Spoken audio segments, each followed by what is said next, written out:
Thank you to an amazing chair.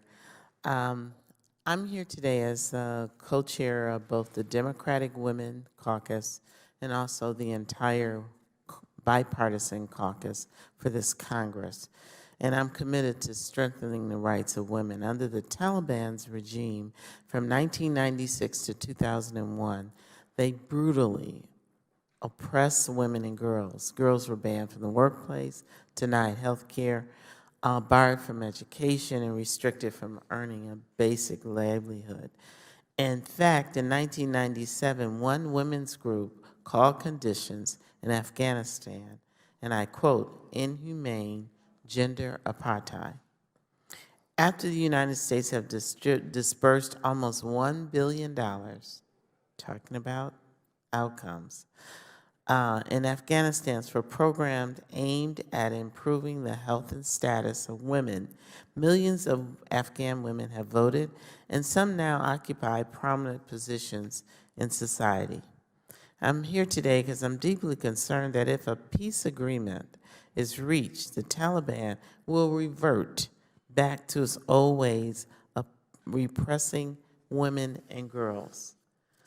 Today, sir, you wrote in your opening statement that an important question for the State Department would be, and I quote, what can the United States do to ensure that women's rights, as currently enshrined in Afghan law, are protected in a post-peace agreement environment in which the Taliban may become part of the political system? Unfortunately, the State Department isn't here. Refused to appear. I can't ask them. So I'm going to ask you, sir, can you give me any assurances or provide an explanation of how we plan to protect women's rights in Afghanistan following a potential peace deal? I can give you no assurances that the peace deal will protect women. I don't know what's going to be included in the peace deal, and a lot of this is also relying on the Afghans negotiating with the Taliban, the Afghan government and people. Yes. So I personally can't give you any assurances because I don't know where that's going to end up. If this is important to Congress and to the administration to protect That's my the next gains, question. if it is important, and again, that's a policy decision that only you and the administration can make. But if you decide this is important, then the biggest stick you have for the Afghans as well as the Taliban, because the Taliban want foreign assistance too. That's what's been reported, is that 70% of the budget, those billions of dollars that they will want, and you have to hold their feet to the fire. It's called conditionality. So if you want assistance, you can't go back to your old ways. I mean, that would be the way I would bargain this.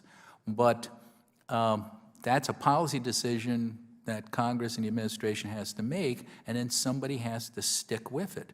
We have to be brave enough to say no to people. Now, the answer then, what happens if you pull the money, then the thing falls into civil war. So you have to negotiate it very carefully.